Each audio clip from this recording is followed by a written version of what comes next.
I find the people vandalizing Teslas and committing other acts of violence and vandalism, frankly, fairly despicable. I think they're children. I think they're acting like little spoiled brats and proto-terrorists. But I understand.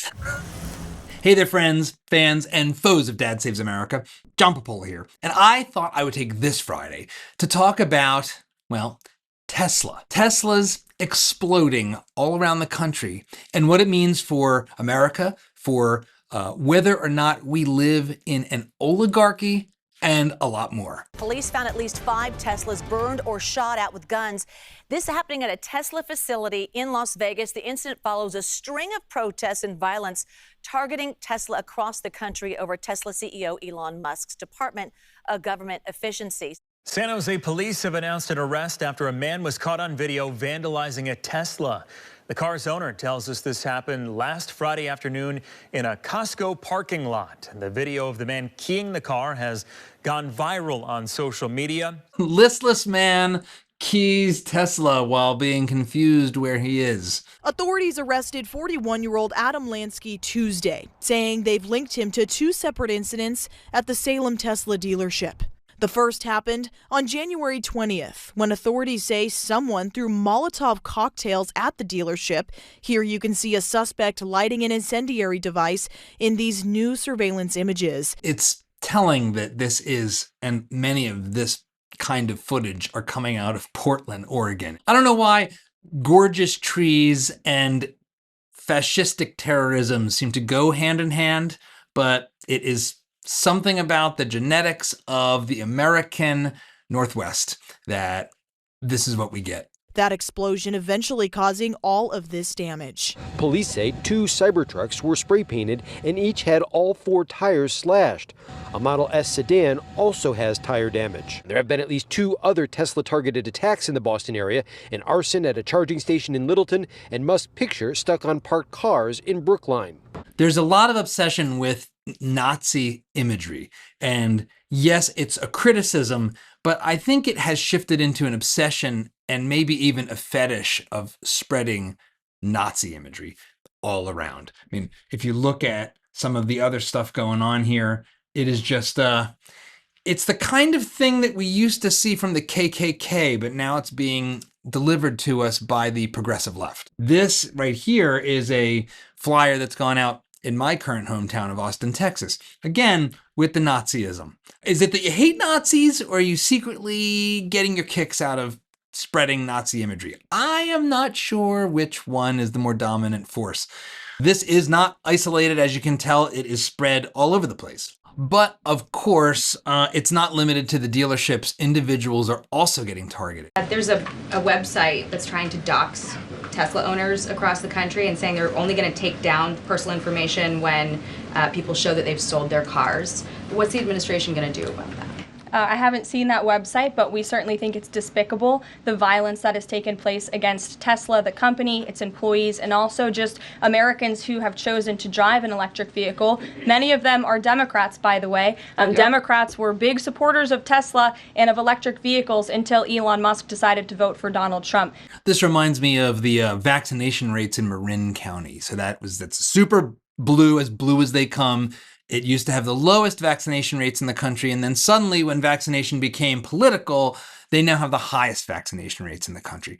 This is the politicization and, frankly, the toxification of our entire culture. Speaking of culture, the comedy scene really is a mirror into what our sort of cultural elite think and how they think we should act in a so-called civil society. Pay attention to the crowd. And some people are not content to just scream about Elon in a high school gym. They're taking to the streets or the parking lots. Tonight, the FBI and ATF now investigating multiple cases of possible arson targeting Teslas and Cybertrucks. This dramatic video shows multiple cars in flames.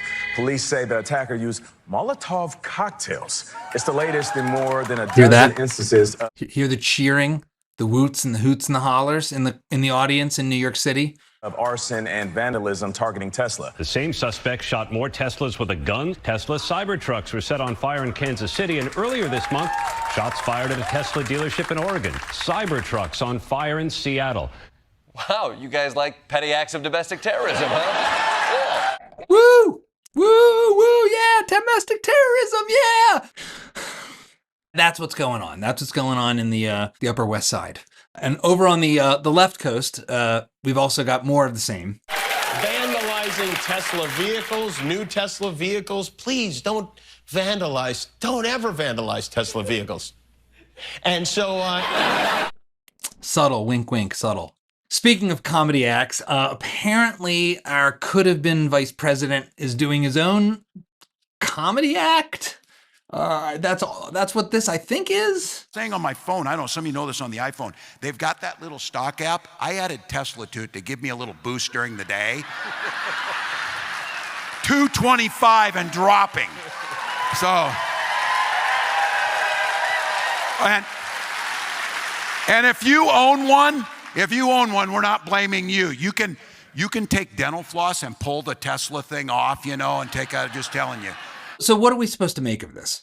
What is going on here? Obviously, it's just, in some sense, a kind of typical social contagious bunch of infantile nonsense. It does seem to be something that tends to happen on the left more than the right. Left, right. I think one of the things that's interesting about our times is that the question of whether this populist rage is left or right is getting murkier and murkier. And that's what I want to actually focus on today, because I think that this is all just criminal acts of vandalism that borders on terrorism. Terrorism is a term that gets used and thrown around in ways that are very, very dangerous for us as citizens. Terrorist is this label you can get put on and suddenly have some of your rights just stripped away. This is our post 9/11 world we live in. That is the button you push if you want to do things that aren't really supposed to be the way the law works, or the law has been rewritten to allow it. But in this case, I think terrorism can be fitting, because terrorism is essentially criminal acts designed to alter your behavior by scaring you into changing what you do, how you act, or in this case, the car you buy. That's what's going on here. But let's get into the underlying critique here. The fundamental question, the fundamental concern being raised about Elon Musk and his role in the administration, his role investigating all of the executive branch's activities through DOGE, is the question of oligarchy. And President Biden actually raised this in his farewell address, which we've accelerated for all of our benefits, because otherwise it takes all afternoon to watch. Today, an oligarchy is taking shape in America of extreme wealth, power, and influence that literally threatens our entire democracy, our basic rights and freedoms, and a fair shot for everyone to get ahead. We see the consequences all across America, and we've seen it before. More than a century ago, the American people stood up to the robber barons back then and busted the trusts. They didn't punish the wealthy. They just made the wealthy play by the rules everybody else had to. We've seen it all before. The age of the robber barons. We are back. The new age of the robber barons. The Rob Bro barons, if you will. The tech bro barons. This is something that you can find on both the left and the right, and I'm going to come back to that. But as I was thinking about what's going on with Elon and is there precedent for it, I was reminded of somebody who I read about quite a bit about a decade ago during the financial crisis. And that is the former Treasury Secretary of the United States through the booming 20s and into the crash of 1929, Andrew Mellon, one of America's most famous and most infamous robber barons. He, in a lot of ways, is more Elon than Elon when it comes to his role in the government. Although Andrew Mellon was born into a wealthy Pittsburgh family, he took that wealth and multiplied it many times over. He played a crucial role in financing America's industrial boom. Through his Mellon Bank, he was a driving force behind Alcoa, Gulf Oil, Union Steel, and other industrial giants. By 1921, he was one of the richest men in America. He was especially active in the development of coal, coke, oil, and aluminum industries. President Warren G. Harding appointed him Secretary of the Treasury in 1921. Mellon is credited with bringing on the prosperity of the 1920s, and while he was in office, the government reduced its debt from World War I by $9 billion, and income tax rates were cut substantially. An avid art collector, Mellon donated many millions of dollars to various charities by the time of his death in 1937. Andrew Mellon, a business legend. Andrew Mellon was one of the richest men at the time, and he also served as Treasury Secretary under 3 successive presidents: Harding, then Coolidge, then Hoover. It is pretty remarkable. So let me just paint the picture of what was going on, because frankly, it has eerie resonance with where we are right now in the 2020s. What was going on? Well, at the start of the Harding administration, he was coming into the end of World War I. And World War I was a catastrophe. World War I set the stage for World War II. But one of the things that World War I brought about was our first post-Federal Reserve inflationary boom and bust. Just to put this in context, in 1915, the federal debt of the United States was only $3 billion with a B dollars. 1915. By 1919, as World War I was coming to an end, the debt had ballooned to $27 billion. So that's a 9-fold increase in the federal debt. So what happened? Well, Andrew Mellon, along with Warren Harding as president, cut the actual debt, not the deficit, not the amount that's still being borrowed. They actually ran a surplus while cutting taxes, so that 4 years later in 1924, the debt was down almost 20%. It was down to $21 billion. And then 4 more years later, it was down to $16 billion, another 17%. This is unprecedented fiscal constraints. When we talk about DOGE and all of the hard cuts being made, this doesn't even come close to what happened during the 1920s. We haven't even really reduced our deficit yet. As I sit here, the federal government is currently on track to yet again have a $2 trillion deficit, adding $2 trillion more dollars to the debt. Meanwhile, Andrew Mellon and Warren G. Harding and then Calvin Coolidge after him were slashing like crazy. Not only did they cut spending, they cut tax rates from a high of 73% down to 25%. This is something that we have not seen in this country since.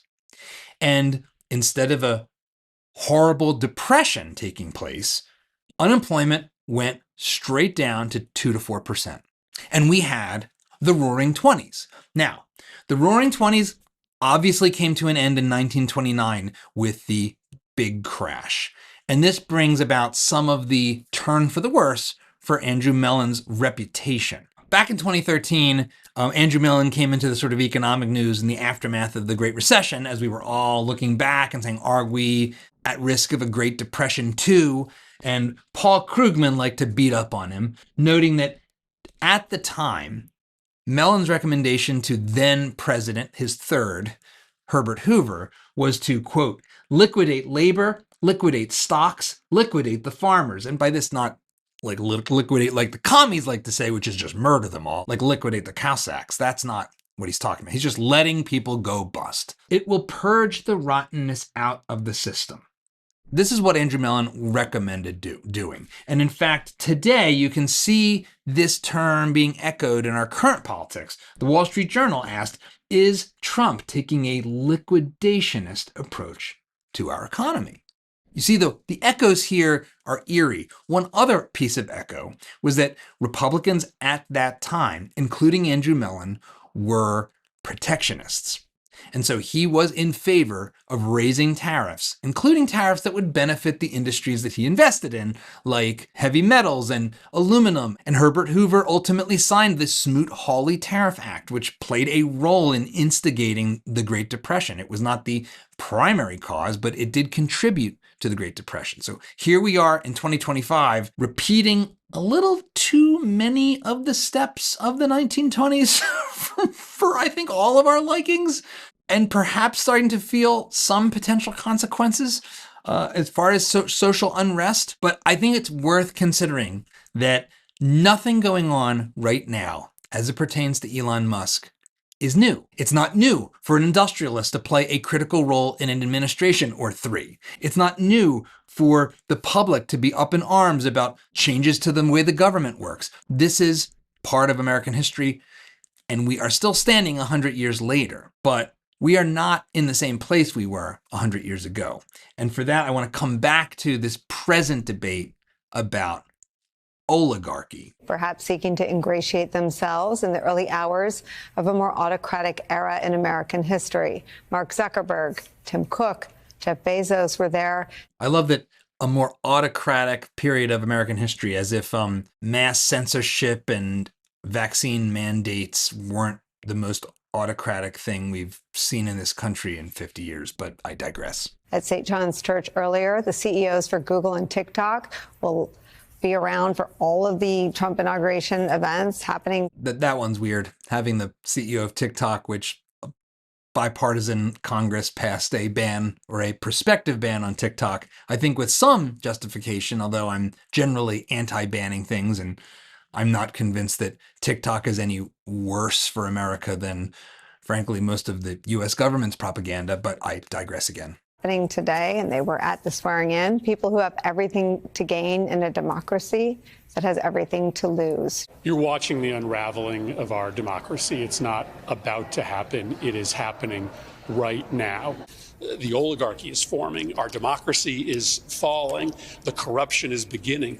This is a common talking point now, isn't it? One might say a recurrent one, but I don't want to be dismissive of it because it's coming from all sides, both left and right. We are witnessing an oligarchy in America.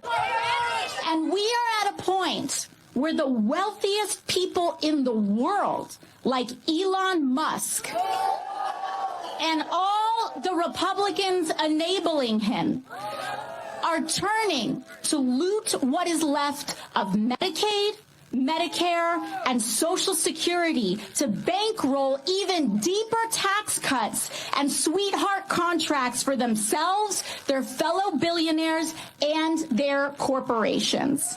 The lords of easy money on Wall Street, and of course, the oligarchs in Silicon Valley, and some in corporate America. The corporate America are really more globalist and corporatist.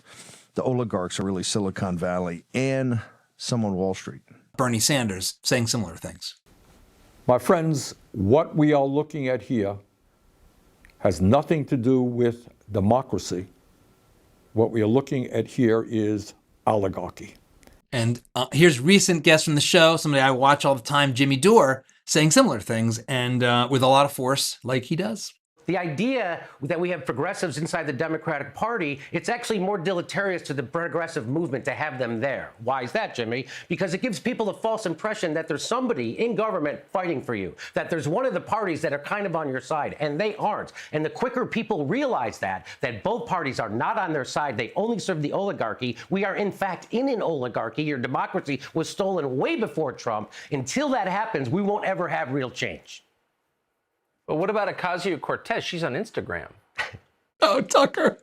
I could pull up similar oligarchy talk from Tucker. But as for AOC, when she's not on Instagram, she's illegally parking her Tesla at Whole Foods. Oh, yes, our politics is a clown show. What is an oligarchy exactly? What are we talking about here? Well, according to Merriam-Webster's dictionary, an oligarchy is a government in which a small group exercises control, especially for corrupt and selfish purposes. And it is worth noting that Tesla has received a lot of taxpayer money. All of these EVs have. In fact, one of the ironic things is that President Biden has talked about oligarchy, as have all of these other liberal Democrats. They passed trillions in corporate subsidies in the Inflation Reduction Act, the most dishonestly named piece of legislation in recent memory, to give to companies like Tesla to subsidize so-called green energy, EVs, and the like. So this is a very selective kind of attack line that's being used. And just as the outrage about Tesla is incredibly selective and incredibly partisan and has flipped now that he is on the wrong team. But it is worth looking deeper. What What Jimmy Dore is referencing about losing our democracy is actually a study that was conducted in 2014. This is from the BBC. The U.S. is an oligarchy, not a democracy. This was coverage of this report in 2014. And the report in question is right here. Testing theories of American politics, elites, and interest groups. And as you scroll through, what you encounter is this set of graphs. But let me let a video from the folks at represent.us explain it for you, because I think it does a really good job. Researchers at Princeton University looked at more than 20 years worth of data to answer a pretty simple question. Does the government represent the people? Now, this is what they found.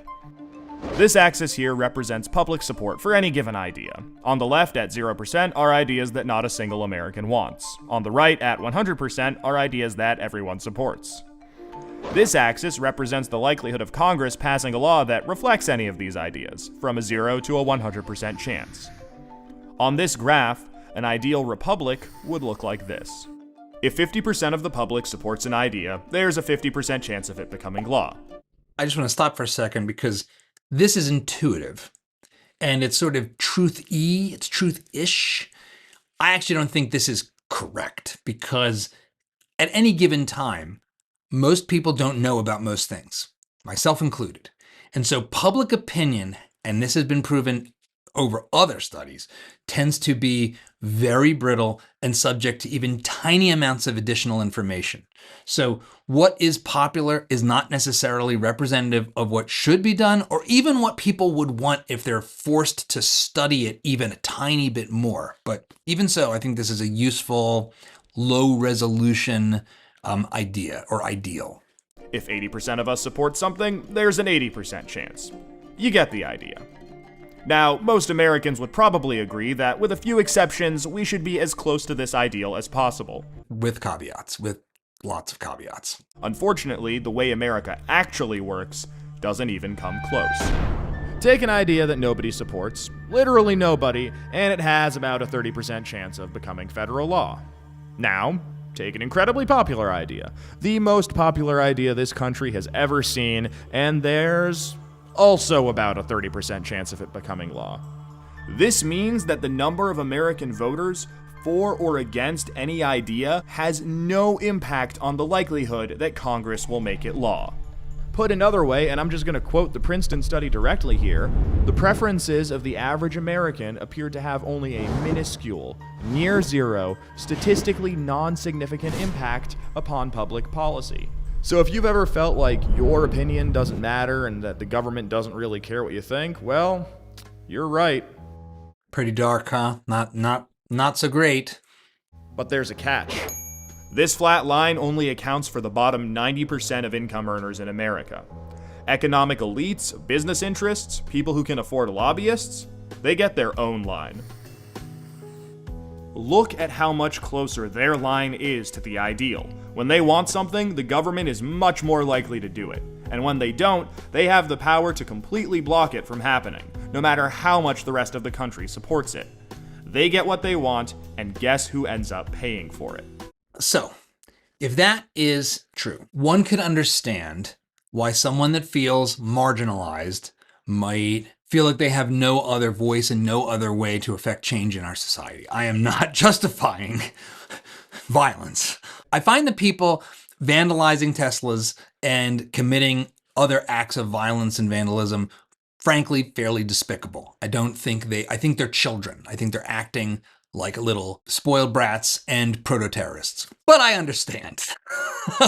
I can understand in principle how you might feel like things are hopeless and that nothing changes no matter who gets elected or what you do. We have a lot of stuff that's broken in America. And this way of looking at things is so compelling that I myself made a video a little more goofy around the same time. It's called The Cronies. I'll play you just a little bit of it, but you'll get the picture. Heads they win, tails you lose. Forget the rule book, they make the rules. Wanna compete? You'll be rejected. Get with the cronies. The connection. Old Bancor, the mystical all profit, part profiteer. This Wall Streeter stacks the deck, rigs the game, and makes the rain. Oh no, I'm underwater. I need a bailout. Activating G-Force. Take to the skies with Aerial Striker. Her awesome armaments are a no-bid license to overkill. She's powerful. She's wasteful. We're connected! Find out more at thecronies.com. Collect them all, each bought and sold separately from Chimera. Do not attempt to be a real crony without sufficient political influence, financial resources, regulatory protection, and a legal staff capable of decoding multi-thousand-page legislation. I'm not a Panglossian here. I don't think America's perfect. I don't think that we lack reason for concern about oligarchic forces. I think we should always be on guard for that. And I actually think that this is a role that the American left has played healthily in our society. And now the American right does too. This is a horseshoe politics moment where the left and right come together and narrow in on a target. And I think one of the things that is weird about Elon as a target here, simultaneously, is that he has been clobbered financially for doing what he's doing with DOGE. And he does seem to be sniffing out a lot of corrupt activity. And he's joined an administration that is very hostile to most of his business interests as far as solar panels and electric vehicles.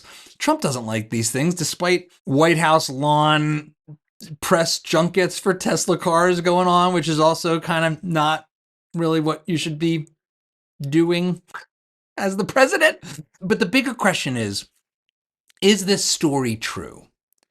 Are we screwed? Is this an open and shut case? One of the problems that has been encountered in this research since then is that its own data doesn't tell the story quite the way those graphs, which are a representation of the paper, actually work. There's actually a great article from left of center website Vox.com that actually broke down some of the criticism of this article and its use of its own data. And it showed, frankly, that there's a lot more variability going on. People tend to agree far more on the bills than the data suggested. And frankly, by and large, what was popular for most people would get passed, and what was unpopular for, say, the middle class, but popular for the top 10%, basically it was a coin flip, roughly 50%, whether that would become law or not. We can do a lot better than we're doing. We have a lot of corruption in our political system, but we are not yet a hopeless oligarchy, not on the grounds of this one study, at least. There's a couple other things worth knowing about and thinking about, because they also point towards how we might do better than we are now, because there's a lot of room for improvement in America. A lot. One is American companies are actually pretty competitive with each other. In fact, studies of companies staying in the S&P 500 has shown that over time since the 1960s, companies' time spent in the S&P 500 keeps going down. It is hard to stay on top, and getting harder actually in America. We don't have a kind of calcified set of state-blessed companies that survive come hell or high water, which is more true in Europe, where Airbus in France or Fiat in Italy more or less are immovable fixtures prone to basically being protected from death and subsidized to stay on life support for decades and decades and decades. Another example is if you look at the differences in the Fortune 500 between 1955 and 2019, only 52 companies that were in the listing in 1955 are still in, as of 2019, the Fortune 500. The rest, the overwhelming majority, fell out. This has happened over and over again. Giants considered to be immovable monopolies like Woolworths go the way of the dodo, and in comes Walmart, and then in comes Amazon, and whatever will come next. That is not to say we are perfect. That is not to say monopolies aren't a problem. But the question about what to do with concentrated corporate power is the big fundamental question here. And I think this brings me to the last piece that I would like to talk about what do we do about concentrated power in the marketplace? The progressive view, going back to the progressive era, back to Teddy Roosevelt and then Woodrow Wilson, is big, muscular government. That is the answer. That big corporations need to be constrained by big government. Government with a lot more power to enforce more rules in the name of fairness, to break up companies that it deems to be a problem, to subsidize companies that it deems to be important to keep, and to raise barriers to entry like tariffs and protectionism to protect industries and companies that the government believes should be protected. This is the progressive worldview.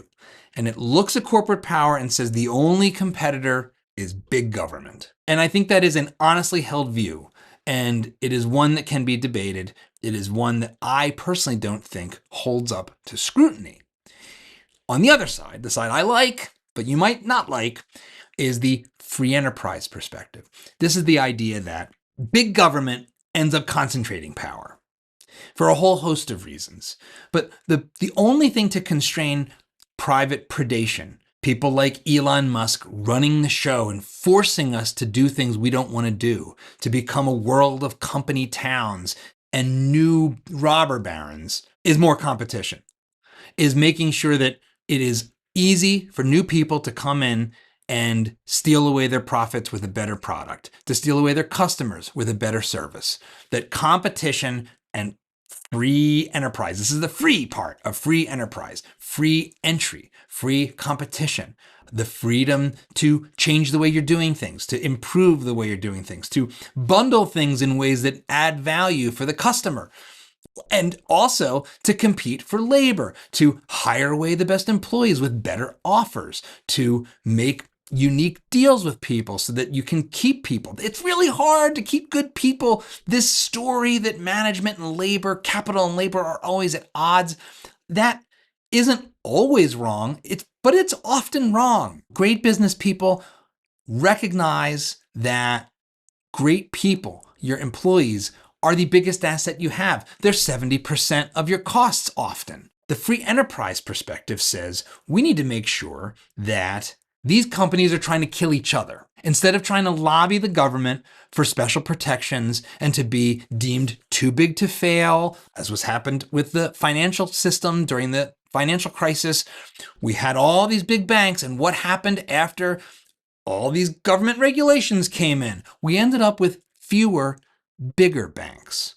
This is how this stuff tends to work. If you don't like Tesla, you can not like Tesla for a bunch of reasons. One, from the left, because you don't like that Elon's now a Republican, but one, because they have gotten unfair treatment through government subsidies. That's the thing I don't like. I don't want companies to get corporate welfare.